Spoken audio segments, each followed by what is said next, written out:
नमस्कार विद्यार्थी मित्रांनो, आपलं MPSC PIQ base 1 mark fix सिरीजमध्ये आपलं स्वागत आहे। आज आपण नाही का combined group C main exam जे लास्ट 6 दिवस आहे त्याबद्दल नेमकं आपण कसं प्रिपेरेशन म्हणजे कसं करायला पाहिजे आणि कसं असलं पाहिजे लास्ट 6 दिवसमध्ये आणि कोणत्या गोष्टी आपण करायला पाहिजे याबद्दल थोडक्यात सांगू। आतापर्यंत तुमचा अभ्यास झाला असेल, व्यवस्थित रिव्हिजन झाली असेल तरी सुद्धा मी काही गोष्टी सांगतो की जे एक्झाममध्ये जाऊन आपल्या चुका होतात नक्कीच त्यावर लक्षात ठेवा। पेपर एक सर्वात महत्त्वाचा आहे, कारण की पेपर एक नुसारच आपण नाही का रिझल्टमध्ये येईल का नाही हे ठरवणार आहे। तर नक्कीच नाही का मराठी जे इंग्लिश आहे आपल्याला 50 प्रश्न असतात, त्यामध्ये नाही का माझ्या मते जवळपास नाही का मराठी तुमचं 25 मिनिटात झालं पाहिजे हे लक्षात ठेवा आणि इंग्लिशला नाही का 35 मिनिट भेटले पाहिजे, कारण मी तुम्हाला ते समोर सांगणार आहे। आणि पेपर जर ज्यावेळेस आपल्या हातात येतो त्यावेळेस आपण कसा सोडवायला पाहिजे, नेमकं गोल कसे केले पाहिजे। तर सर्वप्रथम ज्यावेळेस आपल्याला पेपर येते तर त्यावेळेस सर्वप्रथम नाही का प्रश्न पहिल्या पेजवर जितके क्वेश्चन असते तेवढे नाही का आपण वाचल्यानंतर तिथं आपण साईन देत असतो। त्यानंतर नाही का पहिल्या पेजवरचे 4-5 प्रश्न असेल तेव्हा लगेच नाही का तुम्ही ते गोल केले पाहिजे, कारण की हे मी स्ट्रॅटेजी वापरली आहे आणि खरंच नाही का एक्झाममध्ये ते इफेक्टिव्ह ठरते। कारण की आपण नाही का पुढं जाणं मागं जाण्यामध्ये खूप वेळ जाते। नाहीतर एक तुम्ही असं करू शकता, एक प्रश्न घेतला तेव्हाचा तेव्हा गोल केला, हे सुद्धा याच्यामध्ये सिली मिस्टेक टळतात। परंतु जर तुम्हाला वाटलं की बा मी ग्रुपमध्ये करतो तर मला वाटते की बा पेजनुसार तुम्ही ग्रुपची गोल केली पाहिजे, कारण की यामध्ये सिली मिस्टेक टळतात। त्याच्यानंतर बघा, ज्यावेळेस नाही का पर्याय फिक्स माहीत असेल आपल्याला, लगेच समजा जर आन्सर आपण ज्यावेळेस जोडायला हवा येते आपल्याला मराठीमध्ये असो काही असो, ज्यावेळेस आपल्याला पर्याय माहीत आहे बा की बा याचं उत्तर बा हेच आहे, समजा अर्धस्वर बद्दल विचारलं, अर्धस्वर माहीत आहे तर लगेच नाही का पर्यायाकडे जायचं आणि तो ऑप्शन पाहायचा की 2 कुठं आहे बा, समजा राहिलं तर लगेच 2 भेटलं तर बाकीचे पर्याय वाचायची गरज नाही, कारण की तुमचा टाइम नाही का इतर गोष्टीवर गेला पाहिजे। नाहीतर आपण 4 ऑप्शन चेक करतो, हे तुम्ही करू नका। सहसा नाही का 2 तरी पर्याय चेक करायचे आणि समोरच्या प्रश्नावर जायचं, हे सुद्धा लक्षात ठेवा, हे चूक होते बऱ्याचदा। त्याच्यानंतर बघा, आपण ज्यावेळेस क्वेश्चन्स आपल्याला योग्य विचारला की अयोग्य विचारला त्याला सुद्धा तुम्ही गोल करायला पाहिजे, हे सुद्धा लक्षात ठेवा। याच्यात सुद्धा नाही का सिली मिस्टेक झाली ते 1.25 न चा फरक पडते आणि 0.25 न सुद्धा राहते, हे सुद्धा लक्षात ठेवा आणि त्याला गोल करायचं आन्सर कीवर नाही का। आणि ज्यावेळेस नाही का आपल्याला आपण ज्यावेळेस प्रश्न सोडवतो, आपले काही क्वेश्चन्स राहते तर त्यावेळेस नाही का सुरुवातीलाच नाही का जर आपल्याला कळलं की बा हे मी वाचून नाही आहे किंवा मला हे येत नाही, तेव्हा स्किप करायचा, म्हणजे वाचण्याच्या ह्याच्यात पडायचंच नाही पहिल्या वेळेस। स्किप केला, कारण की तुमचे जे सोपे क्वेश्चन असते ते वाट पाहत असते समोर आणि आपण त्याच क्वेश्चनवर वाचल्यावर कळते की बा आपल्याला 3 पर्याय वाचल्यावर की नाही बा आपल्याला येत नाही, मग पुढच्याच क्वेश्चनवर जातो, त्यामुळे तुमचा वेळ जाईल। तसं करू नये, पहिले वाचता क्षणीच समजलं पाहिजे केले स्किप करायचा का नाही, तर त्यामुळे तुम्हाला नाही का योग्य प्रश्नावर वेळ येईल आणि शेवटी नाही का तुम्हाला आठवण येते, कारण की आपली मेमरी नाही का थोडीशी बा मागं पुढं होत राहते, कारण की वेळेवर समोर गेल्यावर मागचं आठवते, हे येते बा, हे एक्झाममध्ये आलेला अनुभव आहे, तुम्ही लक्षात ठेवा। आणि त्याच्यानंतर नाही का आपले जे क्वेश्चन राहिले राहते समजा किंवा आन्सर किंवा गोठलेले नाही, ते प्रश्नपत्रिका वरून जायचं नाही की बा किती प्रश्न राहिले, डायरेक्ट आन्सर की पाहायचं। समजा आन्सर की तुम्ही घ्यायची 5 नंबरचा प्रश्न आहे, लगेच 5 प्रश्नावर जायचं, म्हणजे प्रश्नपत्रिकेवरून जायचं नाही, हे लक्षात ठेवा। त्याच्यानंतर बघा, महत्वाचा पॉईंट काय आहे माहिती आहे का, ज्यावेळेस नाही का आपल्याला पर्याय एखादी आपल्याला विचारलं, समजा की उदाहरणार्थ असा प्रश्न आहे की बा शक्य क्रियापद पर्यायामध्ये आहे, प्रयोजक क्रियापद आहे, भाव करतो काय आणि प्रदान करतो काय, परंतु आपल्याला ते वाक्य समजलं नाही समजा वेळेवर, परंतु आपल्याला हे तर समजते की बा शक्य क्रियापद आहे का नाही तर ते एलिमिनेट करायचं, प्रयोजक क्रियापद आहे का नाही एलिमिनेट करायचं, असं ऑप्शन कट करायचं, जे गोष्टी आपल्याला माहिती आहे आणि कोणती असू शकते ते आपोआप पोहोचते, असं सुद्धा लक्षात ठेवा। त्याच्यानंतर पाहू आपण, आपल्याला नाही का उतारा नाही का एकूण 10 मार्काला येते, 5 मराठी 5 इंग्लिशला, खूप महत्त्वाचा फॅक्टर आहे, कारण की याच्यावर आपण निग्लेक्ट करतो, पण लास्ट तुम्ही उतारा नेमका प्रश्न वाचून उताराकडे गेले पाहिजे की उतारा सुरुवातीला वाचायला पाहिजे नंतर प्रश्नाकडे, याच्यामध्ये कन्फ्युजन असते। तर माझा अनुभव सांगतो तुम्हाला की बा तुम्ही जर प्रश्नाकडून जर प्रश्नातील जे कीवर्ड राहते असते उतार्यात ते घेऊन जर तुम्ही उतारत गेले तर नक्कीच त्याचा फायदा पोचते। मी मागचा काही हे घेतला आता झालेला कंबाईंडचा मेनचा, की बा आपल्याला विचारलं होतं की बा स्वातंत्र्य पूर्व काळात महाराष्ट्रात राष्ट्रवादी विचार प्रवाह किती होते. तर मग इथं काय करायचं, विचार प्रवाह विचारलेला आहे आपल्याला, विचार प्रवाह डोक्यात टाकायचे, विचार प्रवाह किती. म्हणजे तुम्हाला नाही का हे डोक्यात एकाच वेळेस 5ही प्रश्न वाचायचे, एक एक प्रश्न नाही वाचायचा. नंतरचा क्वेश्चन असा होता, वास्तवलक्षी विवेकनिष्ठ व्यक्तिवाद हे कोणाच्या राष्ट्रविषयक विचाराचे प्राणतोक होते. म्हणजे इथं कोणाचे राष्ट्रविषयक विचाराचे प्राणवतो म्हणजे व्यक्ती विचारला, आणि हे सेंटेन्स काय करायचं, कोणाचे विचार आहे बा हे डोक्यात ठेवायचं. आणि पर्यायामध्ये वास्तववादी विवेकनिष्ठ आणि जातीवाद व्यक्तिवाद प्रश्न आला की लगेच थांबायचं आणि इकडे यायचं, हे तुम्हाला इफेक्टिव्ह ठरते. त्याच्यानंतर आगरकरासमोर कोणता जागतिक आदर्श होता, काय कीवर्ड राहील, जागतिक आदर्श, डोक्यात तेच ठेवायचं. त्यानंतर आगरकराचा विचारांचा मध्यबिंदू कोणता होता, मध्यबिंदू हे कीवर्ड राहील. चौथा, त्याच्यानंतर बघा हे 4 आहे. आता तुम्हाला विचारले याची कोणती बा मध्यवर्ती संकल्पना आहे, उपाधी कोणती दिली जाईल, हे एक प्रश्न येते उतारावर समर्पक. याच्यामध्ये हे तुम्ही 4 क्वेश्चन बघा, हे कीवर्ड करूनच जायचं उतारावर, फार इफेक्टिव्ह ठरते. त्यानंतर बघा एक विचारलं जाते की बा आपल्याला उपाधी कोणती द्यायची, उतारायला कोणतं समर्पक बा टायटल देता येईल. तर त्यावेळेस नाही का जे स्पेसिफिक असते बा ते पर्याय एलिमिनेट करायचा. जसं की बघा याच्यात विचारलं होतं आगरकराबद्दल कोणती उपाधी देणे समर्पक आहे, प्रेरक व्यक्तिमत्व. त्याच्यानंतर बघा प्रेरक व्यक्तिमत्व आहे, असू शकते परंतु एक स्पेसिफिक वाटते. वास्तवलक्षी नेता आहे, स्पेसिफिक आहे. राष्ट्रनिष्ठ व्यक्ती ते सुद्धा स्पेसिफिक आहे. आणि उत्तर बघा बुद्धिवादी समाजसुधारक म्हटलं म्हणजे स्वतःला किती सेल्फ एक्सप्लेनेशन करत आहे. म्हणजे अशा वेळेस काय करायचं, एक स्वतः जर ते पर्याय जर म्हणजे हे करत असेल बा आपल्याला का बा मी जास्त माहिती देत आहो त्या शब्दामधून, तर तेच मारायचं. ज्यावेळेस वेळ नाही भेटला तरी सुद्धा हा प्रश्न तसाच टॅकल करायचा, हे लक्षात ठेवा. उतारा फार महत्वाचा आहे, 5 प्रश्न असतात आणि इंग्लिशमध्ये सुद्धा कीवर्ड करूनच जायचं, हे लक्षात ठेवा. आणि आता जे राज्यसेवा मेन आणि ग्रुप सी मेनचा पेपर झालेला आहे ते नक्कीच तुम्ही नाही का त्यातले उतारे सोडवा, कीवर्ड बघा, नक्कीच फायदा होईल. त्यानंतरचा बघा ऑप्शन गोल कसे करायचे याच्यावर आपण बोललेलो आहोत. आणि इंग्लिशचा उतारा नाही का सर्वात शेवटी घ्यायचा, हे लक्षात ठेवा, सर्वात शेवटी.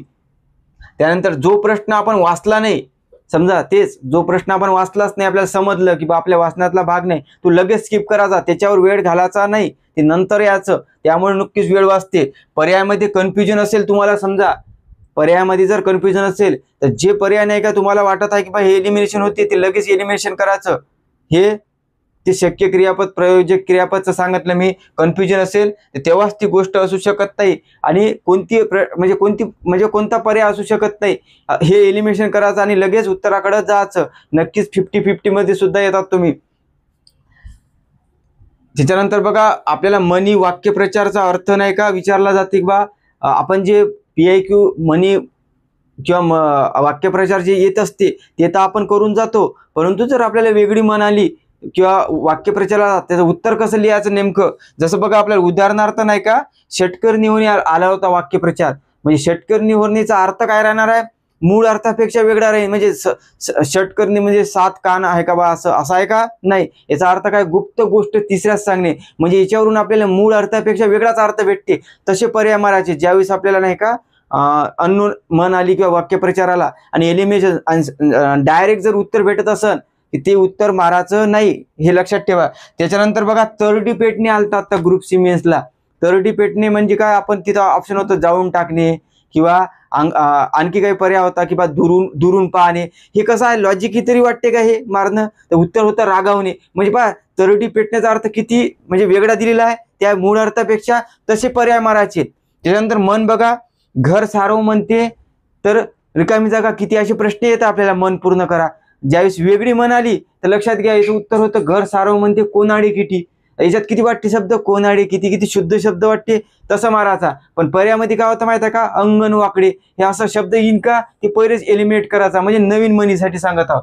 त्यामुळे तुम्हाला नाही का नक्कीच नाही का अशा जे अननोन मनी आहे ते सुद्धा सॉल्व्ह होईल तुम्हाला, हे लक्षात ठेवा. त्याच्यानंतर बघा आपल्याला जर पोर्तुगीज, देशी, फारसी, गुजराती हे शब्द जर विचारले असेल तर नक्कीच जे शब्द तुम्हाला माहिती आहे पर्यायामध्ये ते पर्याय घ्यायचं आणि एलिमिनेट करायचं. 4-4 पर्याय असते आपल्याला, समजा 20-20 शब्द असतात एका लाईन मध्ये 4, मग चुकीचा विचारते लगेच. समजा जर तुम्हाला विचारलं देशी शब्द ओळखा, तर देशी तर येणार, परंतु तुम्हाला फारसे विचारलं आणि पर्यायामध्ये जर देशी येत असेल, गुजराती असेल, ते रक्कम नाही का पर्याय एलिमिनेट करायचा आणि उत्तराकडे पोहोचायचा. ज्यावेळेस तुम्हाला ते क्वेश्चन माहीत नसते त्या सुद्धा, आणि जेव्हा माहीत असते सुद्धा, कारण की वेळ वाचते. इथं वेळेचंच फार महत्व आहे, कारण की जर आपण 4-4 सेंटेन्स जर वाचायला गेलो तर आपल्याला टाइम पुरणार नाही. त्याच्यानंतर बघा, कर्तृ कर्मसंकर, कर्तृभाव आणि कर्मभाव याच्या रूल्सवर प्रश्न येते. हे सुद्धा पाहून जा, केलंच असून तुम्ही, परंतु नियमावर. त्याच्यानंतर सामान्य रूप, वचन, संधी याच्या नियमावर सुद्धा प्रश्न आलेले आहे. अ च आ होते का, ई च या होते, हे प्रश्न लक्षात घ्या. वेळेवर आठवत नाहीये, हे तुम्ही लास्ट रिव्हिजन करायला पाहिजे. आणि सर्वात महत्वाचा म्हणजे अटेम्प्ट किती असला पाहिजे याचा. तर मी तर म्हणतो तुम्ही अटेम्प्ट जे आहे ना, मॅक्झिमम नाही का 100च केला पाहिजे सहसा, पण 95+ कमी असलाच पाहिजे. कसा लक्षात घ्या, जर तुम्ही समजा 80 अटेम्प्ट केला, समजा 80 अटेम्प्ट केला आणि तुमचे 60 जर बरोबर आहे आणि 20 चुकले, तर जवळपास 55 प्रश्न येते म्हणजे बरोबर तुमचे निगेटिव्ह जाऊन. मग तुम्ही 20 सोडवले नाही, उदाहरणार्थ होत नाही असं. परंतु तुम्ही अटेम्प्ट कसा केला पाहिजे, हे 20 प्रश्न आहे, या 20 प्रश्नापैकी तुम्ही नाही का समजा जर 4च बरोबर आहे आणि 16 चुकले तुमची, तर निगेटिव्ह काय जाणार आहे, काहीच जाणार नाही, कारण की 0 भेटणार आणि असे 0 राहणार आहे. तर त्यामुळे तुम्ही नाही का अटेम्प्ट मॅक्झिमम करा. अटेम्प्ट जे आहे तुमचा नाही का 100 राहायला पाहिजे किंवा 95च्या वरच असला पाहिजे, हे लक्षात ठेवा. कारण की अटेम्प्ट कमी असल्यामुळे सुद्धा रिझल्ट जाते, हे लक्षात ठेवा. मी अटेम्प्ट बद्दल सांगितलं कारण की आपल्याला वाटते की बा रिस्क घ्यायची का नाही, रिस्क घेतल्याशिवाय पास होत नाही, हे लक्षात ठेवा. निगेटिव्ह असली तरी 1/4 आहे आपल्याला. तर आपण नाही का हे मराठी बद्दल बघितलं, नक्कीच नाही का तुम्हाला हे हेल्पफुल ठरणार आहे. आणि जर तुम्ही तुमची स्ट्रॅटेजी ठरवली असेल नक्कीच त्यानुसार तुम्हाला मार्क म्हणजे वाटत आहे की कॉन्फिडन्स, तर तेच ठेवा. आखरीला हा पेपर नाही का तुम्ही कॉन्फिडन्सने गेले पाहिजे. आणि आता नक्कीच आठवण्याचा प्रयत्न करू नका. आता तुम्ही जे लास्ट काही 3-4 महिन्यात अभ्यास केला असेल त्याच्यावर तुम्ही विश्वास ठेवा.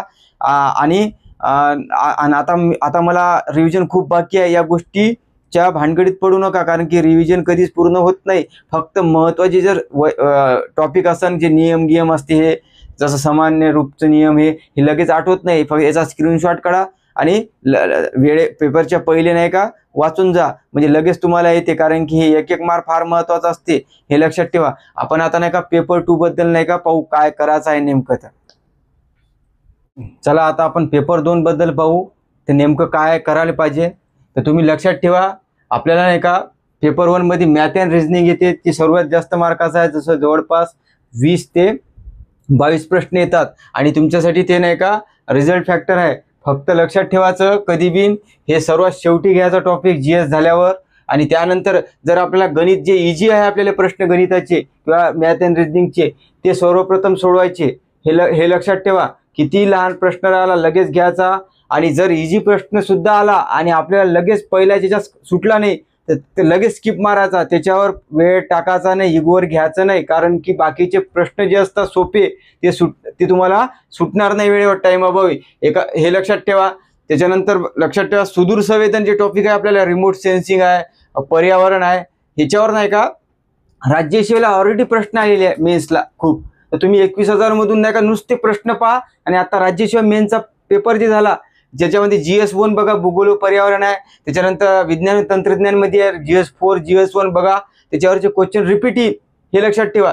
आणि राज्यसेवा मेन प्रश्न पाहत असताना नाही का यामध्ये रिपीट प्रश्न आहे. आणि RFO जे आहे, RFO प्री 2023, 22, 21 यामध्ये सुदूर संवेदन आणि पर्यावरणावर सुद्धा प्रश्न आहे. 5-5च आहे, परंतु पाहून जा तुम्ही. कायदे सर्वात महत्वाचा आहे. कायदे जवळपास 3 मार्काला येऊ शकते आणि कायद्यावर नाही का फिक्स मार्क भेटते. कलम वाचून घ्या, कलम पाठ करा. बाकीची माहिती तुम्ही केलीच असेल, याची सुद्धा रिव्हिजन करा, हे लक्षात ठेवा. करंट अफेअरच्या नोट्स असेल तर तुम्ही जर वाचले असेल चांगल्या प्रकारे, तर नक्कीच पुन्हा रिव्हिजन करायचे भानगडीत पडू नका. जे तुम्हाला वाटत आहे की बा करायचं आहे तेच करा, कारण की आठवण येते, पेपरमध्ये गेल्यावर आठवण येते आपल्याला. त्याच्यानंतर हे जे आपले प्रीचे विषय असतात, पॉलिटी, इको, भूगोल, इतिहास, सायन्स, आता करण्याच्या भानगडीत पडूच नका हे, कारण की हे आपल्याला आपण प्रीला करतो आणि मेन्सला सुद्धा आहे. तर नक्कीच तुम्हाला यामध्ये चांगले मार्क पडते. फक्त तुम्ही काय करायला पाहिजे, हे मॅथ अँड रिझनिंगचं सुद्धा ज्या गोष्टी तुम्हाला वाटत आहे सूत्रपाठ करायचे आहे, काही गोष्टी आहेत तेच करा, सिलेक्टिव्ह करा. बाकी सर्व वाचूच नका. आणि त्याच्यानंतर सुदूर संवेदन नाही का, याच्यावर प्रश्न नाही का खूप सोपे नाही, टफ राहते, परंतु ऑलरेडी राज्यसेवाचीच मारते. आणि एक संगणक आहे, संगणकचे सुद्धा नाही का प्रश्न पाहून घ्यायचा याच्यामध्ये. हे राज्यसेवा झाला 24-23चे. तुम्हाला इफेक्टिव्ह टेरी एक लक्षात, संगणकावर एक प्रश्न लक्षात ठेवजा की बा पोलीस पैसे जी वॉकी टॉकी असते ते कोणत्या आधारावर काम करते, तर हाफ डुप्लेक्स मेथडवर राहते. हे प्रश्न आलता हाफ, ते लक्षात ठेवजा. त्याच्यानंतर बघा, पर्याय एलिमिनेट करून नाही का लगेच नाही का आपण आन्सरकडे गेले पाहिजे. ज्यावेळेस आपण जीएसचे क्वेश्चन करतो सॉल्व, तर नक्कीच नाही का पर्याय एलिमिनेट करायचा आणि लगेच जायचं. जर आपल्याला पहिल्याच ऑप्शनवरून उत्तर निघत असेल तर त्यावरून काढून लगेच नाही का सेकंड प्रश्न घ्यायचा, कारण की वेळ बाकीचे पर्याय चेक करण्यात टाकायचा नाही. आणि कीवर्ड भेटते का बघायचं, जर पर्यायामध्ये अननोन क्वेश्चन आला तर कीवर्ड भेटते का, जसं की बा फक्त, नाहीच, सर्व म्हणजे एक्स्ट्रीम लेवलवर सांगितलं असेल, किंवा आपल्याला एखादं जर विधान विचारलं असेल चुकीचे खालीलपैकी कोणते आहे, तर कमीत कमी उत्तर राहण्याची शक्यता जास्त राहते. ज्यावेळेस तुम्हाला नॉलेज कमी पडते किंवा आपल्याला आठवत नाही त्यावेळेस हे पद्धत वापरायची. आणि हे मॅक्झिमम येते प्रश्न. ज्यावेळेस वाक्यामध्ये आपल्याला मुख्य उद्दिष्ट विचारलं असेल तर एकमेव राहणार. त्याच्यानंतर आपल्याला विद्यार्थी म्हणून एखादी जर आकडेवारी टाकली असेल इकॉनॉमिकची, जर ते विद्यार्थी म्हणून आपण वाचत नसेल तर त्याला बरोबरच गृहीत धरायची, किंवा इतर देशाची तुलना करत असेल तर ते बरोबरच धरायचं. हे तुम्ही लॉजिक वापरा, कारण की आपल्याला ते पहिला प्रश्न विचारायचा की बा आपल्याला ते राहते का लक्षात, नाही तर बरोबरच धरायचा, निगेटिव्ह मारायचे नाही वेळेवर. शेवटी नाही का तुम्ही नाही का हे आत्ता जे राज्यसेवा 2024चा पेपर झाला, कंबाईंड मेनचा झाला, हे 2 पेपर सेट तुम्ही हाताळा. कारण की याच्यावरून तुम्हाला नाही का जे पेपर सेटर आहे आत्ताचे त्यांचा एक तुम्हाला नाही का काय अप्रोच आहे त्याच्याबद्दलचा कळील. आणि अननोन क्वेश्चनचे उत्तर कसे मारायचे, लॉजिक कसं वापरायचं, एलिमिनेशन कसं वापरायचं. जास्त पेपर सेट नका करू, फक्त हे 2च पेपर सेट करा. यावरून तुम्हाला नाही का एक अप्रोच कळली. आणि अननोन क्वेश्चन जे आले असेल मराठीचे असो का इंग्लिशचे, त्याच्यावर काय आयोगाने ऑप्शन उत्तर दिलं बा ते सुद्धा पहा. कारण की आपल्याला आता नाही का डाटाची महत्त्व नाही, कारण की डाटा तुम्हाला आलेलाच आहे. फक्त असे क्वेश्चन जे आपल्याला अननोन आहे त्याचा आन्सर आपण काय मारतो वेळेवर ते फार मॅटर करते. आणि अटेम्प्ट जे आहे ना, मी म्हणतो 95 प्लस, मी तर म्हणतो 100पैकी 100 असला पाहिजे, पण 95च्या कमी आलाच नाही पाहिजे.